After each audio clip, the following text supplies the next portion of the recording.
Hello, Jalil. Hello, Fernando. How are you doing? Muchas gracias por venir. Oh. Thank you so much for accepting the invitation. Yeah. So we start by like a quick introduction of yourself and tell me about yourself and where do you come from and how did you, like, what brought you to UWC? Okay, that's a lot. But to give it short, my name is Fernando Javier Lara Espinosa, but for shorter, just Fernando. I come from El Salvador, from the city of Santa Tecla. I came to UWC at 16 years old because my mother offered me coming to UWC. Like, she told me, hey, you should join the program. And then I got into like the selection process, and I started escalating the ranks, like getting past the selection process. And then they told me, okay, you're going to Thailand. Wow. I didn't choose. And once I came here, it started like it was really hard at first to get accustomed to like the entire place, the entire vibe, to get like my own spot in the community. But I think that I have found my way here. I have found a really tight and warm community that I can call home and that I can really love. Right. You talked about Santa Tecla. Yes. So where is it located? Is it like the big city or? Oh, no. The big city in El Salvador, like the biggest one, it's San Salvador, the capital city. And you have San Salvador, and to the southwest, I think, you have Santa Tecla, which is, we call it a dormant city. It's only where people don't go there to work, they go there to sleep, you know, like, and they travel on the morning from Santa Tecla to San Salvador to work, and then they come back at night to sleep there. And I was born in San Salvador, actually, but because it's like a really populated city, there's a lot of traffic, there's a lot of people working, moving around. It's a very busy city. We moved to somebody that was chiller, and Santa Tecla is a bit more relaxed. Can you tell me about like the meaning? What does Santa Tecla means? I think it's come from Spanish. It is Spanish, but okay. Like, does it have a particular meaning or is it just a name? Sort of. Okay. Because Santa means saint, or like female saint, but Tecla means key, you know, like the key of a piano. Yeah. So it is a bit nonsensical, but the original name of Santa Tecla was Nueva San Salvador, New San Salvador. Yes. And everybody kept calling it Santa Tecla. I don't know why exactly Santa Tecla, but eventually the government, you had like, okay, let's call it Santa Tecla. Everybody calls it Santa Tecla. Right. So the name was adopted. Right. So tell me about like one thing you brought from home, from El Salvador, that like reminds you of home, that this is special for you. Does it need to be physical? Like a physical object? Anything, yeah, physical. Okay. Okay, that's one's hard. Like I saw at your desk you have like a photo of your family that you brought. Oh yeah. The thing is, I don't know if that's special or.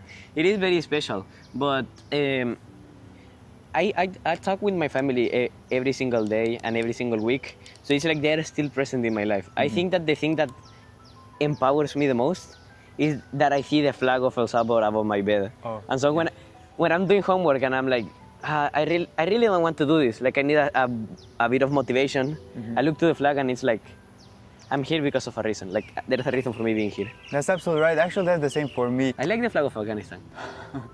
I like the flag of El Salvador as well. It's Thank really you, cool, thank yeah. you. So if you can tell me, like, I see that there is a, what is it called?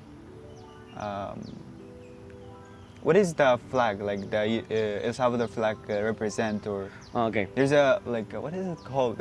A triangle? No, that mountain with the fire. I forgot the name. My English is so bad. No, wait, mountain with fire. There is, okay, I think what you're seeing at the fire is a fire. It's a hat. It's a gorro frígido. Okay, so the flag of El Salvador, it has two stripes of blue. Why? Because those are the two seas that cross over Central America. On the north you have the Atlantic Sea, and on the south you have the Pacific. Right. The white band it represents peace because we are peaceful. Sort of. And great. How about the triangle and the? Okay, the hats? triangle has a lot of meaning. It's a triangle that represents the three powers of the state: judiciary, legislative, and executive. Wow. Then you have 5 mountains inside of the triangle. The 5 mountains represent each country of the Federal Republic of Central America, which were Guatemala, El Salvador, Honduras, Nicaragua, and Costa Rica. The fire that you thought, it's a gorro frígido, it's a hat. which represents the French Revolution and like the idea of democracy. Isn't there like a volcano? Oh, there, there isn't it isn't a volcano. There are a lot of volcanoes in El Salvador, but the 5 mounts that you see there are mountains. Oh, okay, great. So tell me about like life before UWC. How was daily life there? Like life back home in El Salvador? You know, my life was very chill. It was very relaxed. Okay, you were like going on a school, I think, yeah? Yeah, I So, went to. If you can tell more. I went to this one. The majority of the population in El Salvador is religious, I think. Well, like the biggest religion is Catholicism. I went to a Catholic school, and life in El Salvador was just very modest. Everything was very Chill. chill. You know, I'm gonna keep it like that. Like I went to school every day. Yeah. Then I came from school to my home. At home, I played video games. Yes. At around 5, my mother will tell me, Fernando, we need bread for dinner. We always eat something called the pan francés, French bread for dinner. Yes. And it isn't French. But it's just an It's somewhat French, a bit, a tiny pinch. Sure. And then the next day, I would have to walk my dog. But every week was very relaxed. Now that I came here, like I can see the contrast between being back home, where everything was so real in a sense, you know. I'm not gonna say that Thailand is surreal, you know, but Right. like being in my own country with my own people, knowing that okay, like I am a person that is meant to be Salvadoran, like I am Salvadoran, it made it seem like this is what I'm meant to be. Great. So, like, if you can tell me, like, what is your one memory that grew up in El Salvador, like, the distance for you right now? I think it's like getting along with my friends. We had a friend group. In El Salvador, we put names to our friend groups. Yeah, that's common in Afghanistan as Really? well. Yeah, like names, like you kind of ironical names. Yeah. What was the name of your friend group? Friend group. Yeah. No, I mean, like you call someone without like with another name. Oh. I mean that one.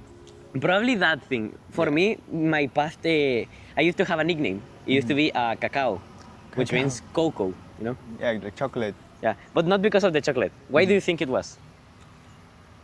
I don't know, but probably because of the skin. No. Everybody thinks that. No, but it's fine, it's fine. It was because the neighborhood that I lived in, the specific street that I lived in was called Madre Cacao.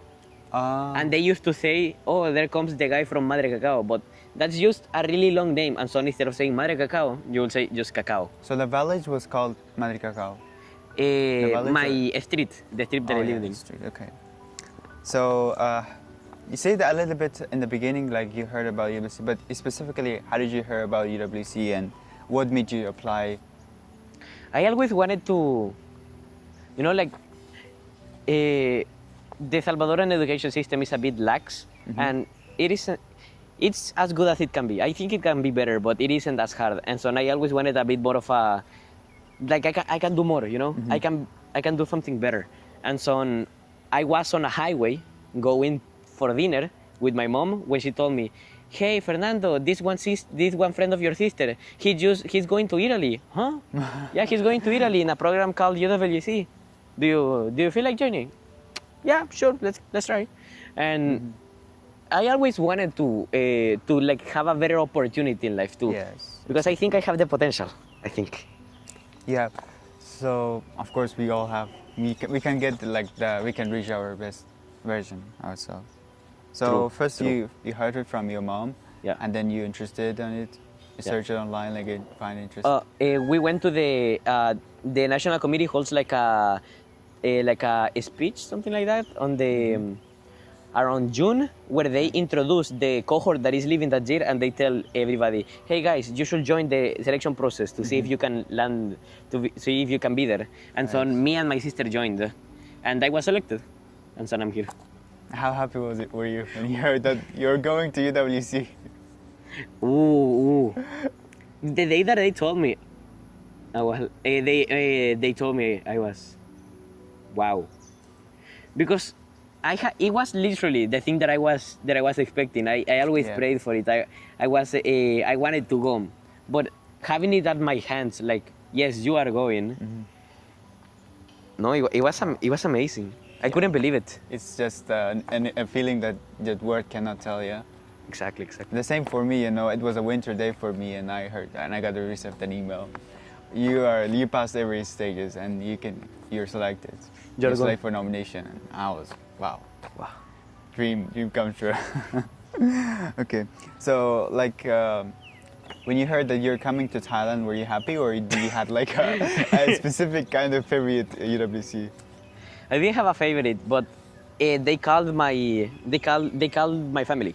We were all listening, and so Fernando is going to Thailand. And we were like, Thailand? Where's that? What? Why that country? Like, I didn't have anything against Thailand. I just didn't know what happened there. You know, like what's going on in Thailand. And the person that did the call to us, she was like, "Hey, I don't see any answers. Are you there? Are you there? Yes, we're there. Thank you."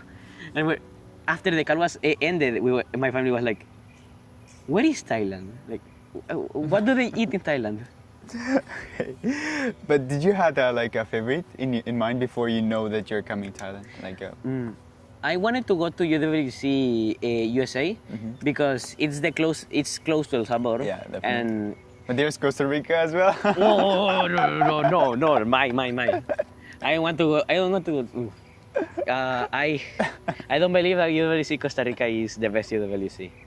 I'm gonna. But I think I wish that I was selected there. Really? Because you know, at the same time I could learn Spanish by the end I graduate. So, and it's pretty chill as well, I think.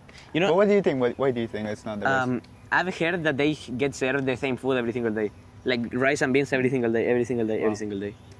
And then I've been to that UWC, and it just being here in Thailand, like in UWC Thailand, I think it's one of the better UWCs, and I'm very proud that I'm here, and I'm very glad to be here. Even the canteen food, we complain about it a lot, but think about it, it's free food that is diverse. There's a lot of food. Yeah, actually, most people complain, but personally, I think it's like a 4 out of 5 for me, and for me, it's like I give it a 5 out of 5 from the background that I come from. Yeah. So yeah, pretty good. So let's get back to the topic. So was it difficult to leave home? Like, was it difficult to leave home, and what did your family think when they know that you're going? And how about yourself? Was it difficult emotionally, like mentally, academically? What did you think at that time? The day that I left, it was a very hard stroke day. You know, like getting to see all of the people that I love crying for me. Right. It was touching. But I was excited, you know, like I was like, this is the moment of my life where I'm going, where I'm finally proving that I can be the best person that I can be.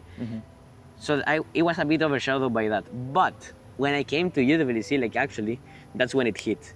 Because like 1 month in, 2 months in, you're like, you start questioning, why did I even come here? Because Yeah, at first, it's hard. you start to feel isolated. All of the friends that you had made, you realize that probably they aren't your best friends. The school gets harder, the grades get harder. You start to have less free time, and then it just collapses at one point, and you're like, you get to a bottom where you're like, I shouldn't have left. I shouldn't even come here. But you get out of it. You get through it. Like if it isn't okay, then it isn't over. Yeah. And so I kept pushing, and nowadays I'm thankful that I have come here. I think it was the best option. Yeah, because before coming here, it was your dream, and now you're here, and now you're not convinced or happy. So yeah. So now let's go on about like El Salvador, talking about El Salvador. Yeah. But before that, like how did you overcome this situation? When you like first months you came here and it was hard and tough, and how did you overcome this feeling and this like isolation? Okay, so you know what the opposite of isolation is, like to be connected. Yes. And so what ended up fixing me because I didn't go out of my way. Like he just came up to me, and that's how I got out of it. During October break, I started to get more into cooking. Like to get more into cooking, I spent more time at the kitchen, and some people I started noticing that they went to the kitchen more, and I started hanging out with those people. Yeah. And we became friends. And then just casually, with these people I went on an SIT with. Like we went to the same SIT, and on that SIT, I noticed that there's a lot of people to love in the school, and that's sort of how I got out of it. That I realized that there were more people. There was a lot of kindness, a lot of no, that isn't the word. There was a lot to love about the UWC. Yeah. Okay, but you know, I'm sure you had like a picture of how UWC would be before coming here. Oh yeah. So when you arrived here, did it meet your expectations? Did you think that it was the same as you thought, or how was it different? It was very different. I thought that there would be more nerds here. More nerds. No, like with other words, Yeah. I thought. Yeah. I thought that there would be like people that were more dedicated to the cause. Yeah. This school is, well, it is a school. It is, and it's very academically challenging. And when I came here and I saw all of the grade 12s worrying about academics and not worrying about changes in the world or solving climate change, I was like, wait, what's going on? This isn't what I was promised. Yeah. Like, what is like you may have read about like UWC mission, UWC values. Exactly. Coming here, did it meet your expectations? It didn't. Like I had an idea in my head, and everybody had told me, Fernando, it's not a utopia. It's not like the best place in the world. You're gonna like it, but it isn't perfect. But I thought that it was gonna be perfect, and when it wasn't, when my view got broken. Yes, UWC tries. I mean, UWC at least have those like utopian missions or utopian statements. Generally. But it's really hard. You know, it's really hard to like implement them. I think that the school has like two sides. One side where it needs to be a school, and one side where it wants to be a UWC. Like there's spark moments of freedom, let's say, where the school does amazing things, but it still needs to function as a school, you know? Yeah, that's what I mean. So let's talk about El Salvador.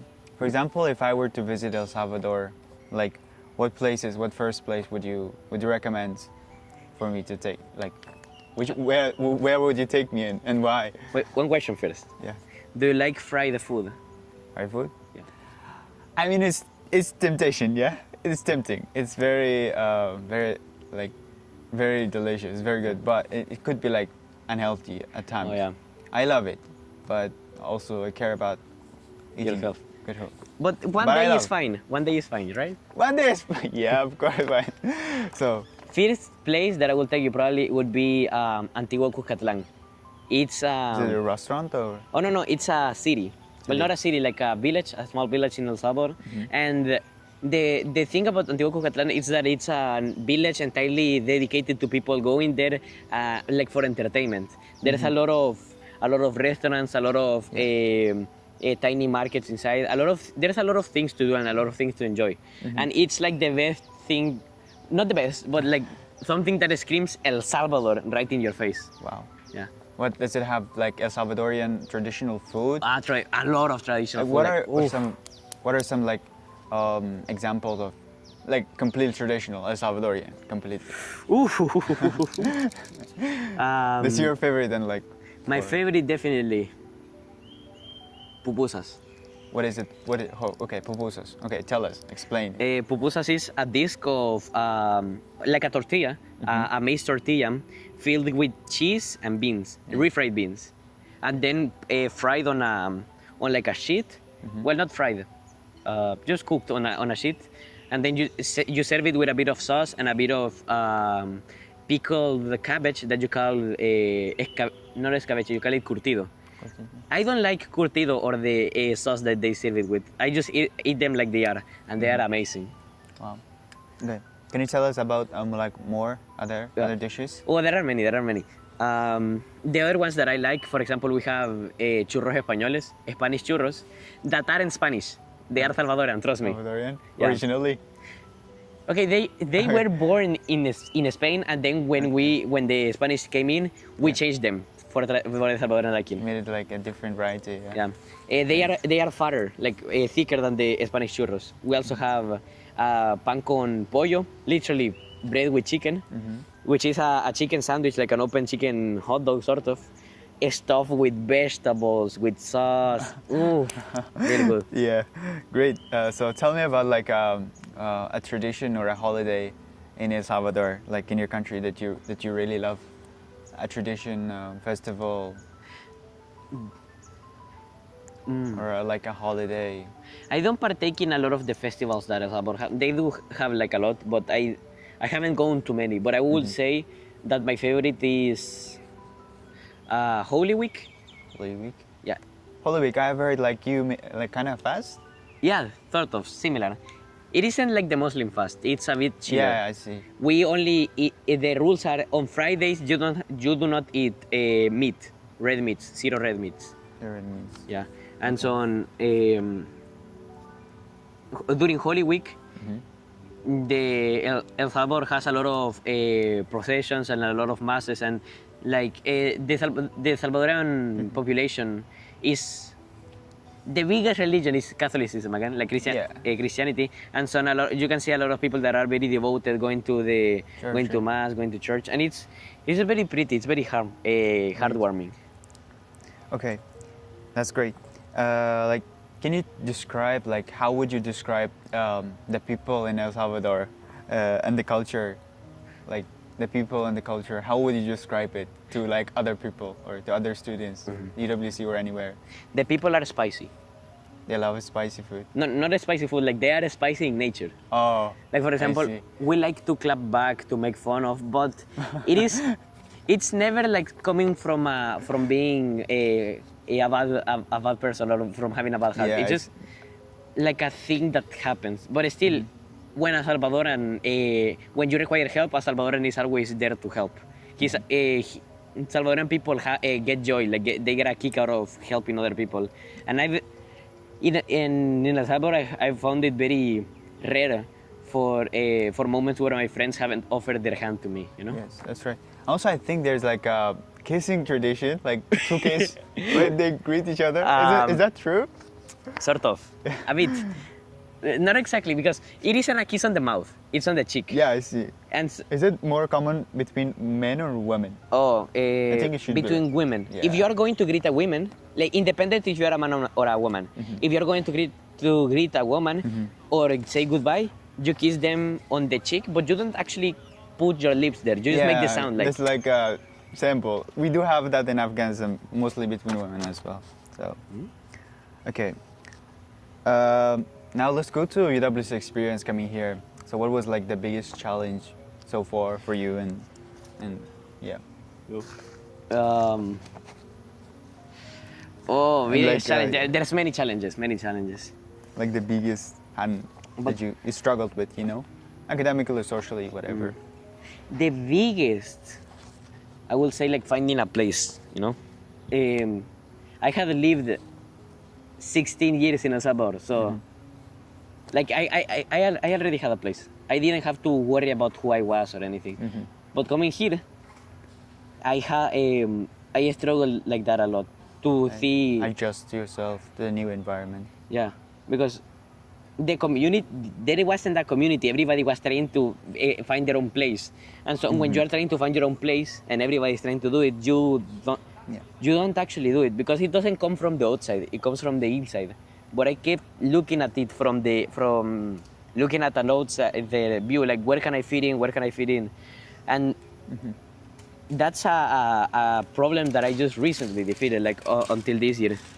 Yeah, it's really hard to adjust. Like for me, it's very hard for me to adjust, and now I'm kind of sort of I'm getting on it. So, okay, what do you love most about your UWC community? Like, what do you love most about UWC? As a school, as a community, as like the diversity? As I said, there's a lot of things to love, but probably the passion, I would say. Because people in here, most of them are very passionate about one thing.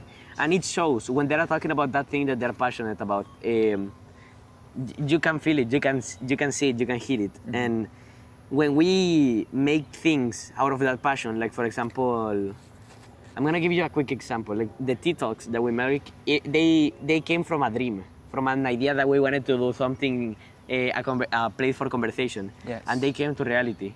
And the school offers the help for people to make those passions come true, and that's what I like. Okay, that's great. I can see the passion that you have for video making, and the fact that you have managed to do it. Yeah. It makes me happy. Thank you so much.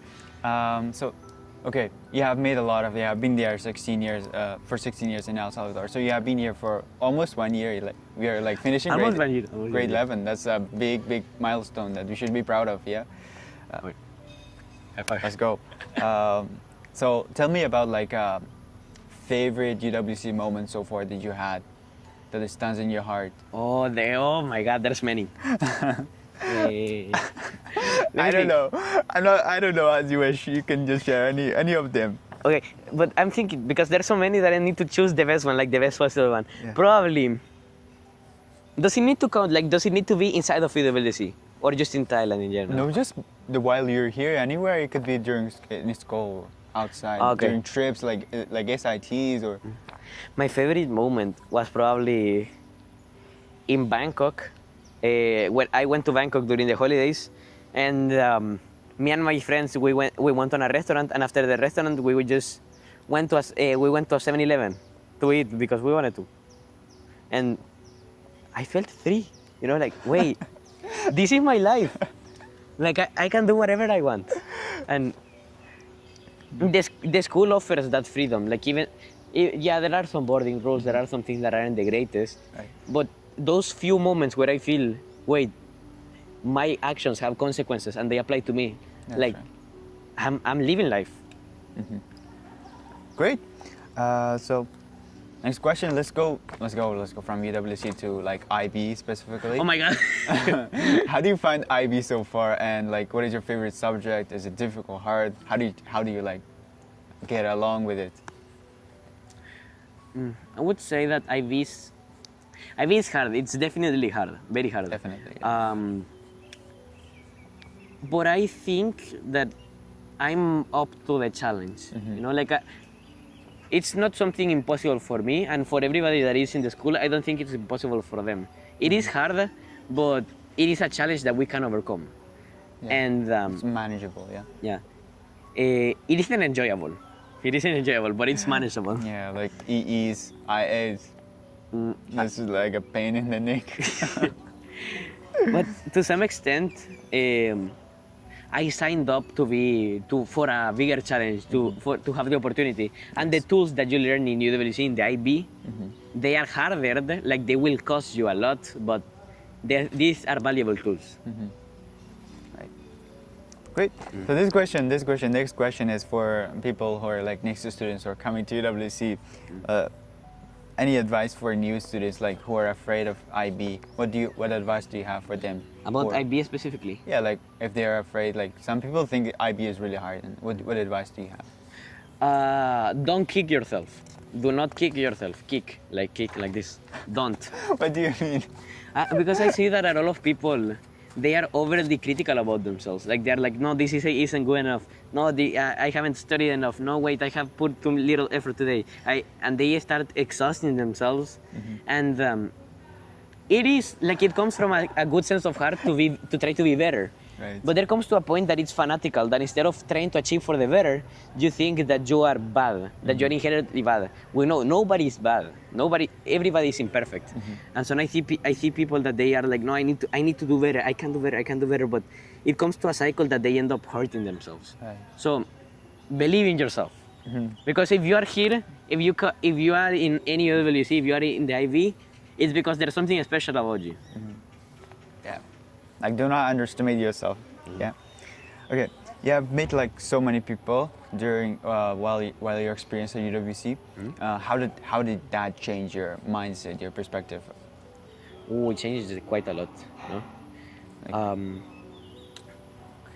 Seeing a diversity there, like different nationalities. I think that to generalize, it's seeing how different people see the world, like generally see the world. I used to think like, oh, if I'm hungry, let's say I'm gonna go eat, you know, like, and it doesn't matter what I eat. Like, as just as I get the hunger away, it's fine. Even if it's something that I will not enjoy, it's fine. Like, let's get it over with.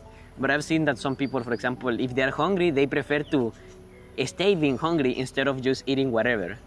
And little examples like this show me that a lot of people just see the world in a different way. Like, for example, if I have a bit of free time, I can say, okay, this means that I have a couple of minutes to play something, to relax, and then I can get on back to studying. But some other people go like, no, wait, I have a couple of minutes. I'm gonna study right now so that I don't have to study later. It's small things like that you can see different perspectives. Great. So tell me about like a cultural difference that you see from here at Thailand or UWC that's like different from El Salvador. Touch. Like, just physical affection. In El Salvador, people, at least the El Salvador that I grew up in, people rarely touch each other, you know, like giving your friend a hug or grabbing them by the arm. It just doesn't happen. Like, and it isn't demonized. It's just something that couples do, and that's it. But coming here, like, when I started seeing that a lot of people were felt more free or felt more liberty to express their affection in a bodily matter, like, you know, like giving their friend a hug or something like that, I was like, wait, that was very flashy. Like, that was a very point of inflection for me. I think I have become more touchy over the pass of time, but it's because I have become accustomed to the community. Right. Great. So at UWC we come like different nationalities, like over 50 nationalities. UWC students are here. Yeah. So, do you think that these diversities make us closer, or the opposites? Good question. Depends how you approach it. I've heard that some people are that they lament that they don't have any colleagues or people that are of the same ethnic background. But I've seen some other people that just don't mind it, you know. And I think the beautiful part about diversity is understanding that there's a common humanity between all of us. Like, what I told you, maybe some people look at hunger differently than I do, but there are some other people, somebody like that's coming from the other side of the world, that will look at things in the same way that I do, just coincidentally. And getting to see that common humanity in all of us is the thing that brings us together. Because some stuff like our favorite cultural dish or accent are levels of culture that are very flashy, you know, like something that screams, oh, culture. But the deep down, what makes us human is what makes us connect. Yeah. At least we have like a similarity, that we're all human and we have like a common factor, you know. Common factor, yeah. So this question is like a very imaginary question. Okay. But it's not possible. But like, if you could change time and go back the day before you left home, what would you change? What would you change? Like, what lessons would you tell yourself at that time that you know now? Like, you have 1 year of experience, and if you could go back, what things would you do differently? I will tell myself, my younger self, don't be scared to be honest. At the start of UWC, I remember that if there was something that I didn't like, I didn't say it. I just started to myself, but I bottled it up. Or if there was something that I did like, I also wouldn't say, oh, I like this thing. Like, I wouldn't do it. I would try to be somebody that I wasn't. But it is better to be honest to other people, like, yo, stop doing that. Or to your friends, hey, I really like spending time with you. Like, I shouldn't be scared to be honest and to express myself. Great. Do you think you have changed? You have changed in the last year that you have been here? A lot. And why? Why do you think you have changed? I have become funnier. Funnier? And I think I've gotten a bit more self-control, I'd say. Like more self-control in the sense that whenever I'm angry, I don't just think, oh, I'm angry at this moment. I'm gonna think to myself, why am I angry? What makes me angry? Like, try to find the meaning deep down. Because if I just keep on being angry, that's like swallowing poison and expecting somebody else to die. And also, apart from becoming more for having more self-control, I'd say that, well, I also mentioned it. I become more honest, and I think that I become more that I value things more. Because once you are in the worst parts of your life, like in the moments where you truly wonder to yourself, what am I doing here? Once you get out, you start to value the things that brought you here. I appreciate it. Yeah. So, okay, this question relates to like if someone from El Salvador comes to UWC, Please come to UWC. what would you tell them to bring or to consider? Good question.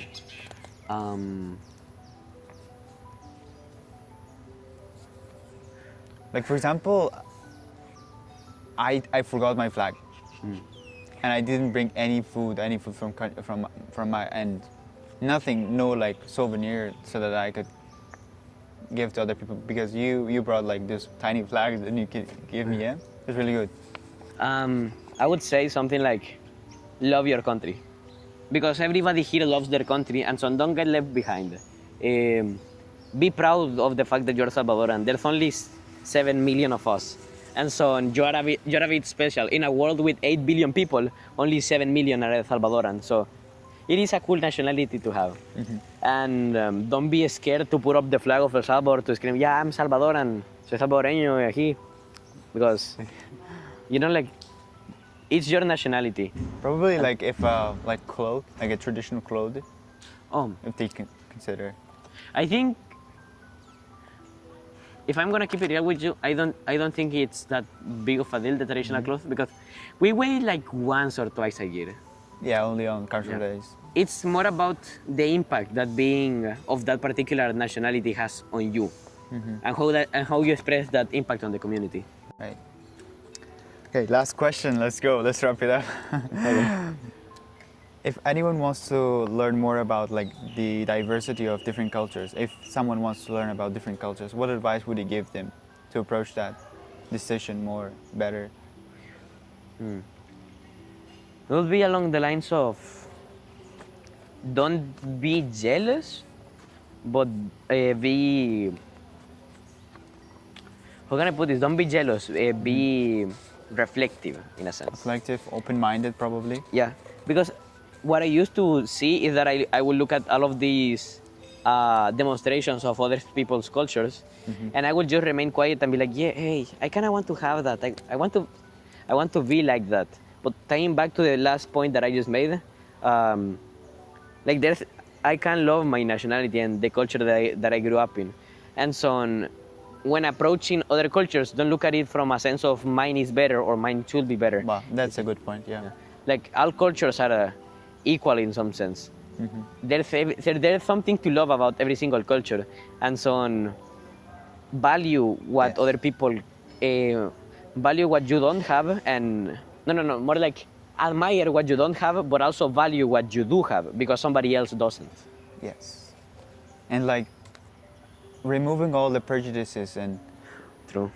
and being open-minded and thinking that everyone is equal, that like my culture is better than yours, or thinking otherwise.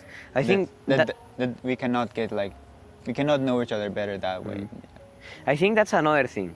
Then don't look at the face of people, look at their eyes, because we say the eye is the gate to the soul, something like that, but if you look at just how people look up front, then you're not gonna say, oh, that's the name. You're gonna say, oh, Chinese, Moroccan, Mexican. But you need to understand that the person that is behind the face that they present up to you. Don't call, oh, that's the German walking by. Like, think of the person that is inside of that identity, that there's an entire human being, an entire world. And have like everyone has like a story behind a specific story. And it isn't like we are working representations of all culture. We are people who have a culture, but not cultures who have a people. Well, cultures who have a person. That's a great way to end it. Thank you so much, Fernando. Thank you, Yalil.